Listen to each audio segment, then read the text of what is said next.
உலக தமிழர்கள் அனைவருக்கும் அன்பு வணக்கம். இன்னைக்கு நம்ம எங்க இருக்கிறோம் அப்படின்னா, மதுராந்தகத்தில் நாம் தமிழர் கட்சியின் சார்பில் நடைபெறுகிற மாபெரும் மாவீரர் நாள் பொதுக்கூட்ட மேடையில் இருக்கிறோம். அந்த திடலுக்குள்ள இருக்கிறோம். நம்ம இப்போ யாரை சந்திச்சு பேச இருக்கிறோம்னா, நாம் தமிழர் கட்சியினுடைய மாநில ஒருங்கிணைப்பாளர் இயக்குனர் அண்ணன் சோழன் மு. களஞ்சியம் அவர்களை சந்திச்சு பேசுகிறோம். அண்ணே வணக்கண்ணே. வணக்கம் தம்பி. மாவீரர் நாள் நிகழ்ச்சி ஒவ்வொரு ஆண்டும் நாம் தமிழர் கட்சி சார்பில் மிக எழுச்சியோடு நடைபெறும். இந்த ஆண்டு சிதம்பரத்தில் நடைபெறுவதாக இருந்துச்சு. அந்த மாநாட்டை, அந்த பொதுக்கூட்டத்தை இங்கே மதுராந்தகத்தில் தள்ளி வச்சிருக்கிறாங்க. அது சம்மந்தமாக சமூக வலைதளங்களில் ஒரு பெரிய கருத்து பரப்பப்படுது. என்ன பரப்பப்படுதுன்னா, அங்கே கடலூரில் கட்சியே இல்லை, சிதம்பரத்தில் கட்சியே இல்லை, காலி ஆயிடுச்சு, அதனால தான் அங்கே நடத்துறதுக்கு முடியாமல் நாம் தமிழர் கட்சி மதுராந்தகத்துக்கு மாற்றிருக்காங்கன்னு அப்படின்னு ஒரு செய்தி பரப்பப்படுது. அது சம்மந்தமாக என்ன சொல்லுவாங்க? அதாவது இது இப்போ ஒரு கும்பல் நாம் தமிழர் கட்சியிலிருந்து வெளியில போன தம்பிகள் நாம் தமிழர் கட்சியை குறைச்சி மதிப்பிடணும், மக்கள் மத்தியில நாம் தமிழர் கட்சி குறித்த ஒரு ஒரு குறைவான மதிப்பீட்டை உருவாக்கணும் அப்படிங்கிறதுக்காக பேசுற பேச்சு இந்த பேச்சு. அங்கொன்றும் இங்கொன்றுமாய் ஒரு 4 பேர் கட்சியை விட்டு போயிட்டாங்க அப்படிங்கிறதுக்காக ஒரு கிட்டத்தட்ட ஒரு 15 ஆண்டு காலமா இந்த நிலப்பரப்பில் அரசியல் செய்து கொண்டிருக்கக்கூடிய ஒரு கட்சி ஒரு மாவட்டத்துல ஒன்னோட கூண்டோட ஒண்ணுமே இல்லாம போயிடுச்சு அப்படின்னு சொல்றது ஏற்புடையது இல்லை. அது அவங்களுக்கே தெரியும், நம்ம சொல்றது தவறு அப்படின்னு சொல்றாரு. கட்சியை விட்டு போய் நாம் தமிழர் கட்சி மீது தவறான பரப்புரையை மேற்கொள்ளுவர்களுக்கே தெரியும் நம்ம தப்பா தான் பேசுறோம் அப்படிங்கிறது. அது அவர்கள் கட்சியை விட்டு இப்போ வெளியில போயிருக்காங்க. அவர்கள் ஒரு காலத்துல நம்மளோடு நெருக்கமாக இணக்கமாக பயணித்தவர்கள். ஆகவே அதுக்கு மேல அதை நான் விமர்சிக்க விரும்பல. இப்போ உண்மையா கடலூரில் திட்டமிடப்பட்ட மாவீரர் நாள் நிகழ்வு எதற்காக மதுராந்தகத்துக்கு நகர்ந்து வந்திருக்கு அப்படின்னு கேட்டா, அங்க கடலூர் சிதம்பரம் பகுதிகளில் மிக கடுமையாக மழை பெய்யும் அப்படின்னு சொல்லி வானிலை ஆராய்ச்சி மையம் அறிவிப்பு செஞ்சிருக்கு. தொடர்ந்து இப்ப தஞ்சை, புதுக்கோட்டை பகுதிகள் எல்லாம் அதே போல தொடர்ந்து மயிலாடுதுறை மாவட்டம், கடலூர் மாவட்டம் எல்லாம் தொடர்ந்து மழை பெஞ்சிட்டு இருக்கு. டெல்டா மாவட்டங்கள் எல்லாம் தொடர்ந்து மழை பெஞ்சிட்டு இருக்கு. அதே மாதிரி நம்ம நிகழ்ச்சி நடத்துறதுக்காக தேர்வு செய்திருந்த இடம் முழுமையா தூய்மைப்படுத்தப்பட்டு அந்த இடம் கிட்டத்தட்ட பொதுக்கூட்டத்துக்கு தயார்படுத்தப்பட்டு இருக்கு. கிட்டத்தட்ட அது ஒரு 20 நாளா அதற்கான வேலைகளை அந்த மாவட்டத்தின் பொறுப்பாளர்கள் எல்லாம் களமிறங்கி எல்லாமே செய்து முடித்து விட்டார்கள். ஆனால் மழை பெஞ்சதுல அது முழங்கால் அளவுக்கு தண்ணி நிக்குது. சொதன்னு சேரும் சகதியமா மாறிடுச்சு.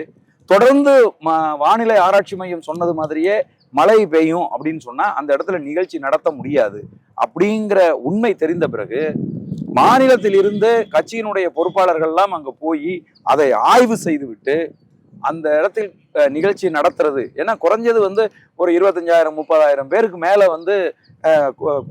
கூட்டம் கூடுகிற ஒரு நிகழ்வுல கூடுவாங்க. ஆமா, தமிழ்நாடு முழுதும் இருந்து நாம் தமிழர் கட்சியினுடைய கட்சி பொறுப்பாளர்கள் எல்லாம் வரக்கூடிய ஒரு நிகழ்வு. அந்த நிகழ்வை ஏனோதானோன்னு நம்ம ஒருங்கிணைச்சு செய்ய முடியாது. அப்படிங்கிறதுனால அந்த மாவட்டத்தினுடைய பொறுப்பாளர்களை அழைத்து பேச்சுவார்த்தை நடத்தி அவர்களினுடைய ஒப்புதலோடு வேற ஒரு இடத்துக்கு இந்த நிகழ்ச்சியை கொண்டுட்டு போறது அப்படின்னு முடிவு செய்யப்பட்டுச்சு. தலைமை அண்ணன் செந்தமிழன் சீமான் அவர்கள் அதை ஆய்வு செய்துதான் அந்த முடிவுக்கு வர்றாங்க. இப்ப அந்த மாவட்டத்துல கிட்டத்தட்ட ஒரு 10 லட்ச ரூபாய் வரைக்கும் இது வரைக்கும் அவங்க செலவு செய்திருக்கிறார்கள். அப்போ அதை ஈடுகட்டுற விதமாக இன்னொரு பெரும் நிகழ்ச்சியை நீங்க நடத்திக்கிங்க அப்படின்னு சொல்லி கிட்டத்தட்ட நம்ம அதாவது மொழிப்போர் ஈகியர் நாள் ஜனவரி மாதம் வருது, அந்த நிகழ்ச்சியை நீங்கள் சிதம்பரத்தில் நீங்க நடத்திக்கிங்க அப்படின்னு சொல்லி அவங்களுக்கு முன்கூட்டியே ஒப்புதல் கொடுத்துட்டு அந்த நிகழ்ச்சியை கொண்டு இப்ப மதுராந்தகத்துல நம்ம நடத்துறோம். இதையுமே பாத்தீங்க அப்படின்னா பல்வேறு மாவட்டங்கள் இருக்கக்கூடிய தம்பிகள் இந்த நிகழ்ச்சியை நாங்க எங்க மாவட்டத்தில் நடத்துறோம், சிதம்பரத்துல வேண்டாம்னு சொன்னா நாங்க எங்க மாவட்டத்தில் நடத்துறோம்னு பல பேர் கேட்டாங்க.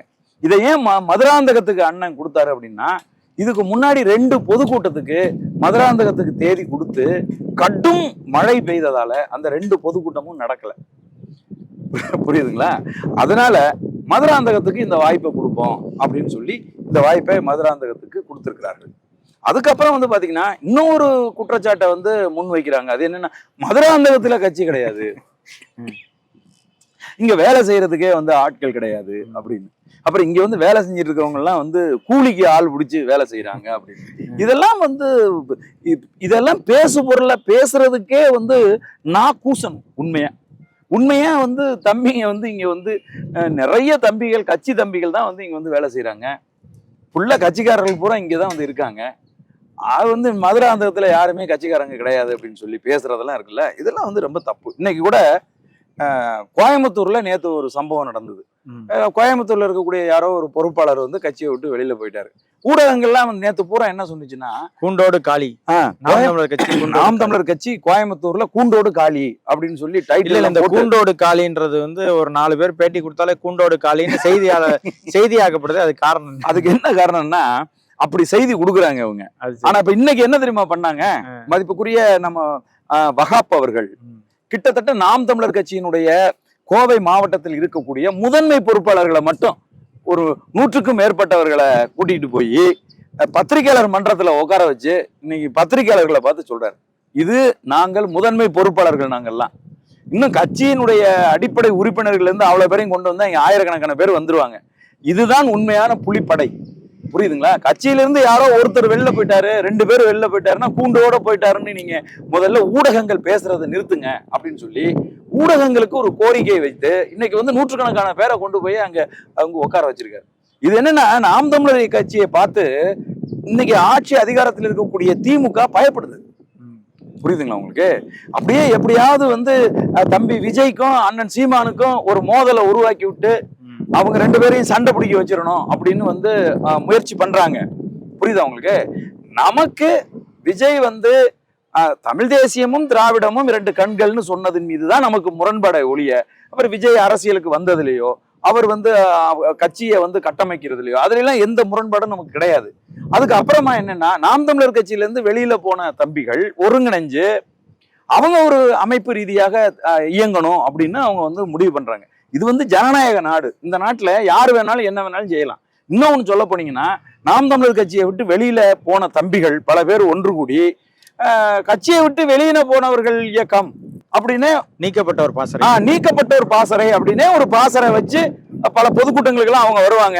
நீக்கப்பட்ட ஒரு பாசறைன்னு வந்து பேனர் எல்லாம் கட்டிக்கிட்டு அவங்க வந்ததெல்லாம் நம்ம வந்து பார்த்தோம். அப்ப இதெல்லாமே வந்து ஒரு அவங்களுக்கு இருக்கக்கூடிய ஜனநாயக உரிமை. அந்த அடிப்படையில் நாம் தமிழர் கட்சியை விட்டு வெளியில போனவங்க ஒரு இயக்கமாக ஒருங்கிணைஞ்சு செயல்பட போறாங்க, ஒரு கட்சியாக அவர்கள் ஒருங்கிணைய போறாங்க அப்படிங்கிறதெல்லாம் அவர்களுடைய ஜனநாயக செயல்பாடு. அவர்களை கையில் எடுத்து அவர்கள் மூலமாக நாம் தமிழர் கட்சியை சிறுமைப்படுத்தணும், நாம் தமிழர் கட்சியை வீழ்த்தி விடணுங்கிறதுக்கு இது போன்ற பரப்புரைகள் இருக்குல்ல, இது ஏற்புடையது இல்லை. இதை வந்து தயவு செய்து வந்து நிறுத்திக்கிறணும். அது உண்மை இல்லைங்கிறதுக்கு இது போன்ற விடயங்களை முன் வச்சு பேசுறவர்களுக்கே நல்லா தெரியும். எந்த மாவட்டத்திலையும் கட்சி இல்லைன்னு பேசுறது, கட்சி கூண்டோட அழிஞ்சு போச்சுன்னு பேசுறது, நாம் தமிழர் கட்சிக்கு அங்க வேலை செய்யறதுக்கு ஆட்கள் இல்லைன்னு பேசுறது, இதையெல்லாம் தப்பு. புரியுதுங்களா உங்களுக்கு? இன்னைக்கு இப்ப இந்த செங்கல்பட்டு மாவட்டத்துல மதுராந்தகத்துல இந்த தேசிய நெடுஞ்சாலையில் கிட்டத்தட்ட ஒரு 50,000 பேர் வந்து திரளுகிற அளவுக்கான ஒரு பெரிய மேடை போட்டு ஃபுல்லா வந்து இந்த வேலைகள் வந்து தொடர்ச்சியா வந்து நடந்துகிட்டு இருக்கு. தம்பிகள் வந்து எல்லா வேலைகளையும் தொடர்ந்து செய்யறாங்க. இன்னைக்கு வந்து 24 இன்னைக்கு தேதி.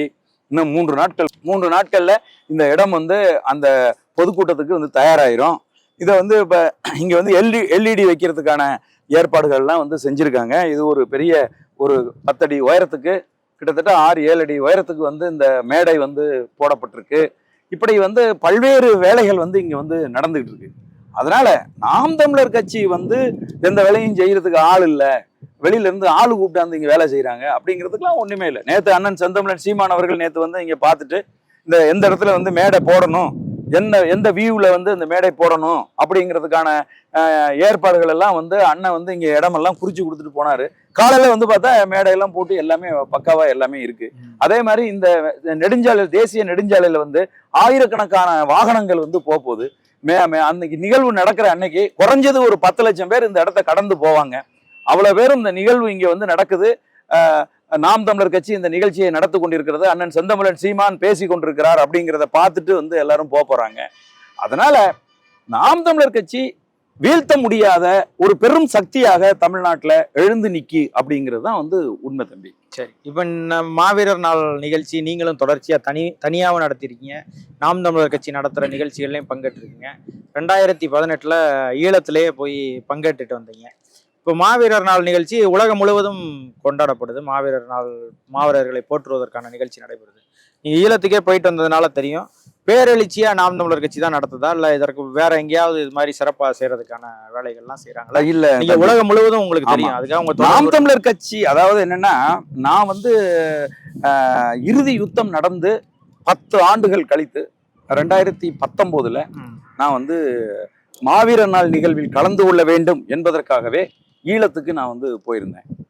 அங்க வந்து நாடு முழுதும், அந்த ஈழ நாடு முழுதும் பல்வேறு துயிலும் இல்லங்கள் இருக்கு, பல்வேறு இடங்கள்ல. அது எப்பவுமே இருக்குதா? இல்ல இப்ப வந்து அந்த துயிலும் இல்லங்கள் எல்லாம் வந்து இடிச்சு தரமட்டம் ஆக்கியிருக்காங்க. இருந்த போதிலும் அந்த துயிலும் இல்லங்களில் மாவீரர்களை போற்றுகிற நிகழ்வுகள் நடந்துகிட்டு இருக்கு. பொதுமக்கள் திரளாக திரண்டு வந்து எப்படியாவது வீட்டுக்கு ஒருத்தராவது மாவீரர் இருக்காரு.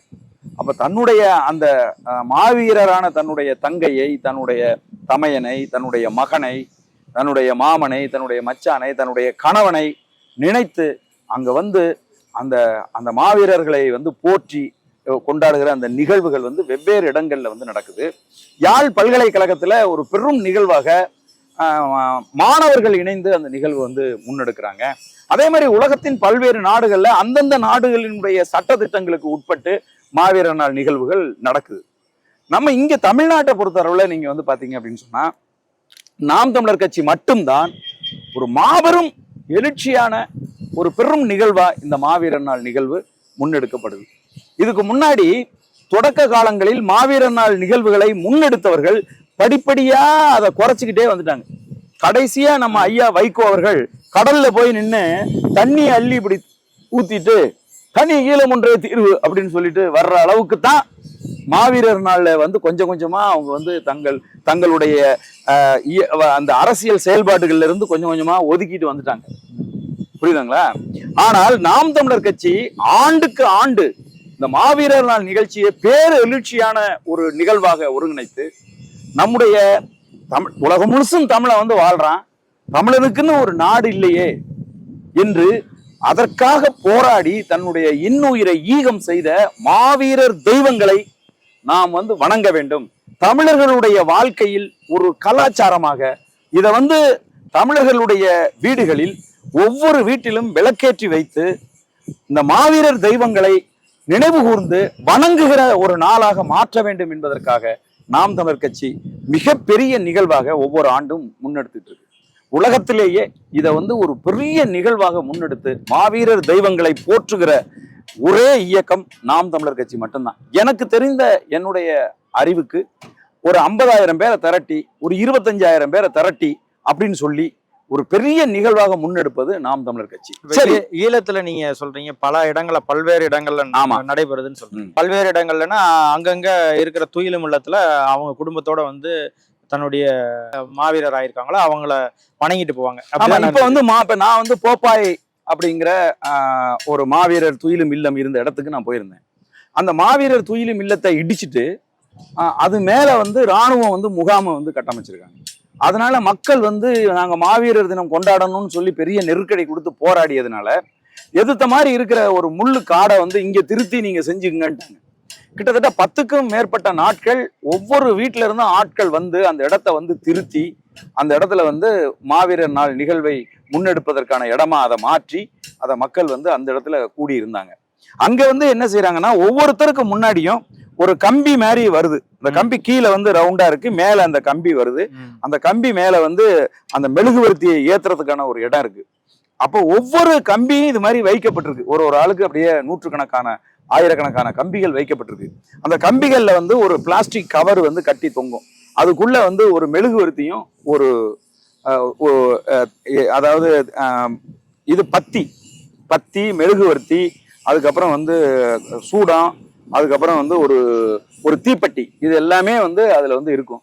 அதை எடுத்து அதை நம்ம வந்து இந்த பத்தியை கொளுத்தி அந்த இடத்துல வச்சுட்டு நம்ம வந்து அந்த சூடை வந்து கொளுத்தி அந்த இடத்துல வச்சுட்டு இந்த மெழுகுவர்த்தியை ஏற்றி அந்த கம்பியில வைத்து நம்ம வந்து நின்று அவங்களுக்கு அஞ்சலி செலுத்தணும். அப்போ வந்து இந்த மாவீரர் நாள் பாடல் வந்து போடப்படும். இதுல என்ன ரொம்ப ஒரு முக்கியமான விஷயம் அப்படின்னு சொன்னா, இந்த இடம் மிக அமைதியா இருந்துச்சு. ஆயிரக்கணக்கான மக்கள் திரண்டு இருக்கிறாங்க. எல்லாரும் அந்த இடத்துல வந்து இந்த இந்த தீபத்தை வந்து ஏத்திட்டாங்க. மெழுகுவர்த்தியை எல்லாருமே கொளுத்திட்டாங்க. இப்ப மாவீரர் நாள் பாடல் வந்து அப்படியே ஒலிக்க ஆரம்பிக்குது. ஒரு மயான அமைதியா எல்லாரும் அப்படியே நின்றுட்டு இருக்காங்க. நான் போயிருந்த போது லேசா மழை தூறிக்கிட்டே இருந்துச்சு. அப்படியாப்பட்ட நேரத்துல அந்த பாடல்களில் வருகிற வரிகள், உங்களோடு பழகிய தோழர்கள் இதோ வந்திருக்கிறார்கள், உங்கள் நண்பர்கள் இதோ வந்திருக்கிறார்கள், ஒரு முறை எழுந்து நீங்கள் அவங்கள பார்த்துட்டு திரும்ப படுத்துக்குங்களே அப்படிங்கிறது மாதிரியான ஒரு வரி வரும் அந்த பாடல்ல. அந்த வரிகள் வரும்போது அந்த இடத்தில் கூடி இருந்த தாய்மார்கள் எல்லாம் கதறி அழுததும் நம்மளால தாங்க முடியாம நானும் கதறி அழுதுட்டேன். ஏன்னா அந்த அமைதியை ஒட்டச்சுக்கிட்டு அவங்க கதறி அழுகிறதுக்கு பாருங்க, அதை வந்து தாங்கிக்க முடியல. இதை முதல் தடவையா நான் வந்து பார்த்தேன். ஏன்னா அவங்க சொந்த ரத்தம், புரியுதுங்களா? கூட பிறந்த சகோதரன், கணவன், மாமன், மச்சான், அண்ணன், தம்பி, சகோதரி எல்லாரும் இந்த நாட்டுக்காக, இந்த தேசத்துக்காக, இந்த மக்கள் ஒரு சுதந்திர காற்றை சுவாசிக்கணுங்கிறதுக்காக அவர்கள் தங்களுடைய இன்னுயிரை வந்து ஈர்ந்திருக்கிறாங்க. அதை தாங்கிக்க முடியாம அந்த மக்கள் அழுது கதறினாங்க. பக்கத்தில் இருக்கக்கூடிய தம்பிகள்லாம் என்னை தேற்றுவதற்கே அவங்களுக்கு ஒரு பெரிய இதா போயிடுச்சு. அந்த அளவுக்கு நான் வாய் விட்டு நான் வந்து அழுதுட்டேன். அது போன்ற ஒரு நிகழ்வா வந்து ஒவ்வொரு ஆண்டும் ஈழத்துல நடக்கிறதா அதுக்கப்புறம் எனக்கு சொன்னாங்க. ஒவ்வொரு ஆண்டுமே இது வந்து நடக்குதுங்க அப்படின்னு வந்து சொன்னாங்க. எவ்வளவு அடக்குமுறை ஒடுக்குமுறைக்கு நடுவுலையும் யாழ் பல்கலைக்கழக மாணவர்கள், யாழ் பல்கலைக்கழகத்தில் இருக்கிற மாவீரர் நாள் நினைவு தூண் மாதிரி ஒரு தூண் மாதிரி ஒண்ணு வச்சிருக்காங்க. அந்த இடத்தை அலங்கரித்து அந்த இடத்துல வந்து வளைவுகள் எல்லாம் வந்து கட்டி அந்த இடத்துல வந்து இராணுவ ஒடுக்குமுறைக்கு மீறி போய் அவங்க அஞ்சலி செலுத்துறதை நான் வந்து பார்த்தேன். இது வந்து ஒரு உணர்வு பூர்வமான ஒரு விஷயமா இருக்கு. அதனாலதான் சிங்கள பேரினவாத அரசு இந்த மாவீரர் நாளை தொடர்ந்து இவர்கள் நினைவுபடுத்தி கொண்டே இருந்தால் தனி ஈழம் ஒன்றே தீர்வு என்கிற அந்த உயிர் கொள்கை அழிந்து போகாது. இவர்களுக்குள் திரும்ப திரும்ப அது வந்துகிட்டே இருக்கும். அதனால இந்த நிகழ்வை கொண்டாட விடக்கூடாதுன்னு சிங்கள பேரினவாத அரசுகள் தொடர்ந்து இதை தடுத்து நிறுத்தணும்னு முயற்சி பண்ணதுக்கு அதுதான் காரணம். ஆனால் தமிழ்நாட்டை பொறுத்தளவுல இந்த மாவீரர் நாள் நிகழ்வை முன்னெடுப்பதன் மூலமாக ஈழத்தில் நம்முடைய இந்த தனி ஈழம் ஒன்றே தீர்வு என்பதற்காக தங்களுடைய இன்னுயிரை ஈன்ற அந்த மாவீரர்களினுடைய தியாகத்தை நினைவுபடுத்தி தனி ஈழம் ஒன்றே தீர்வு என்ற போராட்டத்திற்கு உயிர் கொடுத்துக்கிட்டு இருக்கிறது யாரு அப்படின்னு பார்த்தா அண்ணன் செந்தமிழன் சீமான், நாம் தமிழர் கட்சி. அது ஒருபோதும் ஓயாது. நிச்சயமாக அந்த தனி ஈழம் ஒன்றே தீர்வு என்கிற நமது உயிர் கொள்கையை மீட்கிற வரை நாம் தமிழர் கட்சி மாவீரர் நாள் நிகழ்வை ஒரு மிகப்பெரிய நிகழ்வாக முன்னெடுத்து தங்களுடைய உயிரை ஈகம் செய்த மாவீரர் தெய்வங்களை நாங்கள் வணங்கி கொண்டு போற்றி கொண்டுமே இருப்போம். அப்புறம் இந்த ஏதாவது ஒரு நிகழ்ச்சி வச்சா நாம் தமிழர் கட்சி திரள் நிதி வாங்குது அப்படின்றத வந்து தொடர்ச்சியா சொல்லிக்கிட்டே இருக்காங்க. அது ஒரு குற்றச்சாட்டா வைக்கிறாங்க. நீங்க கூட சமீபத்துல பேசுனது கூட ஒரு பெரிய அதாவது என்னன்னா ஒரு கான்ட்ரவர்சியா ஒரு பெரிய இதை உருவாக்குச்சு. திரள் நிதி வாங்கி தான் நாம் தமிழர் கட்சி ஒவ்வொரு கூட்டத்தையும் நடத்துதுன்னு சொல்றதப்ப வந்து அதை கேலி செய்வதும் கிண்டல் செய்வதுமா தொடர்ச்சியா சமூக வலைதளங்கள்ல பேசிக்கொண்டே இருக்கிறாங்க. திரள் நிதி வாங்குறவங்க, திரள் நிதி வாங்கி நீங்க வந்து நல்லா சொகுசு வாழ்க்கை வாழ்றீங்க அப்படின்ற மாதிரியான குற்றச்சாட்டெல்லாம் வச்சுக்கொண்டே இருக்காங்க. ஆனால் மாவீரர் நாள் நடத்துவதற்கு திரள் நிதி வாங்குவது என்பது எப்பவும் நாம் தமிழர் கட்சி செய்து கொண்டே இருக்கு. இப்ப மாவீரர் நாளை திரள் நிதி வாங்கி தான் நடத்துகிற இடத்துல நாம் தமிழர் கட்சி இருக்குதா? அதற்கான பொருளாதார வலிமை இல்லாம இருக்குதா? இல்ல, நாம் தமிழர் கட்சி வந்து எளிய பிள்ளைகளால் முன்னெடுக்கப்படுகிற ஒரு கட்சி. கட்சியினுடைய தலைமை அண்ணன் செந்தமிழன் சீமான் ஒரு பெரிய பொருளாதார பின்னணியிலிருந்து வந்து இந்த கட்சியை ஆரம்பித்து இந்த கட்சியை நடத்தல. ஒரு எளிய மகனாக அவர் வந்து தன்னுடைய கருத்தியலை மட்டுமே நம்பி, தமிழ் தேசிய அரசியலை நம்பி, தமிழ் தேசிய தலைவரை முன்னிறுத்தி இந்த ஒரு அரசியல் கட்சியை வந்து கட்டமைத்து இறுதி யுத்தத்துக்கு பிறகு அங்கு மாண்டு போன தமிழர்களுக்கு நியாயம் வேணும் என்பதற்காக உருவாக்கப்பட்ட கட்சி இந்த கட்சி. ஆகவே இந்த கட்சி வந்து மக்களால் நடத்தப்படுகிற ஒரு கட்சி. புரியுதுங்களா? ஆகவே பல்வேறு தரப்பட்ட மக்களினுடைய பங்களிப்போடு தான் இந்த கட்சியினுடைய ஒவ்வொரு நிகழ்வும் வந்து முன்னெடுக்கப்படுது. அதுல சொல்லிக்கிறதுல எந்த விதமான வருத்தமோ கவலையோ வெக்கமோ அதெல்லாம் ஒண்ணுமே இல்லை. ஆகவே இது வந்து இது மட்டும் கிடையாது. நீங்க திமுகவினுடைய வரலாறு எடுத்து பாத்தீங்க அப்படின்னு சொன்னா, திமுக திரள் நிதி திரட்டி தான் வந்து அரசியல் செய்திருக்கு. எமர்ஜென்சில வந்து சிறைக்கு அடிச்சு எல்லாரையும் தூக்கி உள்ள போட்ட போது ஐயா கலைஞர் கருணாநிதி அவர்கள் கைப்பட கடிதம் எழுதியிருக்காங்க. ஒவ்வொரு ஒரு 10 பேரும் கட்சியில் இருக்கக்கூடிய ஒவ்வொரு 10 பேரும் தலைக்கு 20 ரூபா போட்டு சிறைக்குள் இருக்கக்கூடிய நம்முடைய கட்சி உறுப்பினருக்கு ஒரு குடும்பத்துக்கு மாதம் 200 ரூபா நீங்க வந்து கொடுக்கணும், அது சிறையை விட்டு அவர் வெளியில வர வரைக்கும் நீங்க கொடுக்கணும்னு சொல்லி கைப்பட எழுதிய கடிதம் எல்லாம் இங்க இருக்கு. சமீபத்துல பேசின மதிப்புக்குரிய முத்துவேல் கருணாநிதி ஸ்டாலின் அவர்கள், தம்பி உதயநிதி ஸ்டாலின் அவர்கள்லாம் வந்து சொல்றாங்க, நாங்கள் மக்கள்கிட்ட போய் கையேந்தி நான் 10 கோடி ரூபாய் வந்து கட்சிக்கு சேகரம் செய்தேன், இளைஞர் அணிக்கு நான் உருவாக்கினேன், ஃபண்ட் உருவாக்கினேன் அப்படின்லாம் வந்து சொல்றாங்க. அப்போ கட்சி மக்களிடம் கையேந்தி திரள் நிதி திரட்டி ஒரு கட்சியை வலுப்படுத்துவது என்பது ஏதோ நாம் தமிழர் கட்சி மட்டும்தான் செய்யுது அப்படிங்கிற மாதிரி இங்க பேசுறாங்க பாத்தீங்களா? அதுதான் இங்க இருக்கக்கூடிய பெரிய நகைச்சுவை. அதை சொன்னா கட்சிக்காரர்களுக்கு, இங்க கட்சியில முன்னால் பயணித்த கட்சிக்காரர்களுக்கு எல்லாம் கோபம் வருது.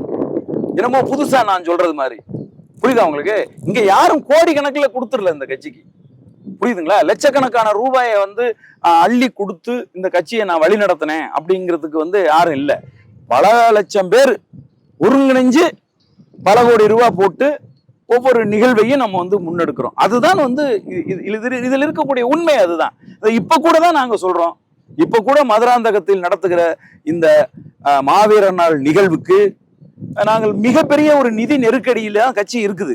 அதனாலதான் நாங்க வந்து உலகம் முழுதும் வாழுகிற தமிழர்களிடம் நாங்க கேட்கிறோம், இந்த நிகழ்வை ஒரு மிகப்பெரிய நிகழ்வாக நடத்துவதற்கு உங்களால் ஆன நிதி பங்களிப்பை நாம் தமிழர் கட்சிக்கு செய்யுங்கள். இது ஒரு எளிய பிள்ளைகள் நடத்துகிற கட்சி. வெளியில வந்து சொல்றாங்க, சீமானுக்கு வந்து வெளிநாட்டுல இருந்து பல கோடி வருது, இவங்க வந்து அங்க இருந்து பல கோடி வருது, இங்க இருந்து பல கோடி வருதுன்னு. இன்னைக்கு மோடி அரசு ஆட்சி அதிகாரத்துக்கு வந்த பிறகு ஆர்பிஐக்கு தெரியாம ஒத்த ரூபாய் இந்தியாவுக்குள்ள வர முடியாது. எப்படி கோடிக்கணக்கான ரூபாய் வரும் சொல்லுங்க பாப்பா? சும்மா வந்து மேடையில ஏறிக்கிட்டு வெளிநாடுகளில் இருந்து சீமானுக்கு பல கோடி வருது அப்படின்னா, வெளிநாட்டுல இருக்கிற யாரு பல கோடியை கொடுக்குற அளவுக்கான ஆட்கள் யார் இருக்காங்க சொல்லுங்க பாப்பா? அதனால உலகம் முழுதும் வாழுகிற தாய் தமிழ் உறவுகளை உங்களிடம் நாங்கள் வேண்டி விரும்பி கேட்டுக்கிறோம். இந்த மதுராந்தகத்தில் நடக்க போற இந்த மாவீரர் நாள் நிகழ்வுக்கு நீங்கள் உங்களால் முடிந்த அளவுக்கான பங்களிப்பை, நிதி பங்களிப்பை நீங்கள் செய்ய வேண்டும் என்று தாழ்மையோடு வேண்டி விரும்பி கேட்டுக்கொள்கிறோம். இந்த மாநாட்டு திடலுக்கான பெரும்பாலான பணிகள்லாம் முடிஞ்சிருச்சுன்னு சொன்னாங்க. அதுபோல இன்னைக்கு நீங்க பார்வையிட வந்திருக்கீங்க, நீங்க பார்த்தது வரைக்கும் அப்படி ஓரளவுக்கு எல்லா நிகழ்வும் ஏற்பாடுகளும் செய்திருக்கிறாங்களா? இங்க வந்து மதிப்புக்குரிய வழக்கறிஞர் தம்பி சுரேஷ் அவர்கள், மதிப்புக்குரிய மூத்தவர் அன்பு தென்னரசு அவர்கள், இவங்க 2 பேரும் வந்து இங்க இருந்து இந்த மாநாட்டு திடல் வேலைகளை மிக சிறப்பாக ஒருங்கிணைத்து செய்து கொண்டிருக்கிறார்கள். கிட்டத்தட்ட எல்லா முன்னேற்பாடுகளை எல்லாத்தையும் ஒழுங்குபடுத்தி இருக்கிறார்கள். எந்த பக்கம் வந்து வாகனங்கள் நிறுத்தணும், எந்த பக்கம் வந்து ஈரூர்லிகள் வந்து எந்த பக்கம் நிறுத்தணும், பைக்கெல்லாம் எந்த பக்கம் நிறுத்தணும், எந்த பக்கம் வந்து கழிவறைகள் போக்குவரத்தெல்லாம் எந்த பக்கம் வந்து வைக்கணும், பேருந்துகள் எந்த இடத்துல வந்து நிறுத்தப்படணும், அப்படிங்கிற எல்லா ஏற்பாடுகளையும் வந்து ஒழுங்குபடுத்தி இருக்கிறார்கள். எந்த மாதிரியான எந்தெந்த இடங்களிலெல்லாம் பதாகைகள் வந்து வைக்கணும் அப்படிங்கிறது எல்லாத்தையும் வந்து ஒழுங்கு செய்து அவற்றையெல்லாம் முறைப்படுத்தி கொண்டிருக்கிறார்கள். ஆகவே இங்கே மதுராந்தகத்தை சேர்ந்த நாம் தமிழர் கட்சியினுடைய தம்பிகள், மதிப்புக்குரிய தம்பி சுரேஷ் அவர்களோடும் மூத்தவர் அன்பு தென்னரசு அவர்களோடும் இணைந்து இந்த பணிகளை சிறப்பாக செய்து கொண்டிருக்கிறார்கள் என்பதை நான் நேராக வந்து பார்த்து மகிழ்ந்தேன். இந்த களத்தில் நின்று இந்த வேலைகளை செய்து கொண்டிருக்கக்கூடிய அனைவருக்கும் என்னுடைய வாழ்த்துக்கள். நன்றி அண்ணா. மிக்க மகிழ்ச்சி. நன்றி. வணக்கம் தம்பி.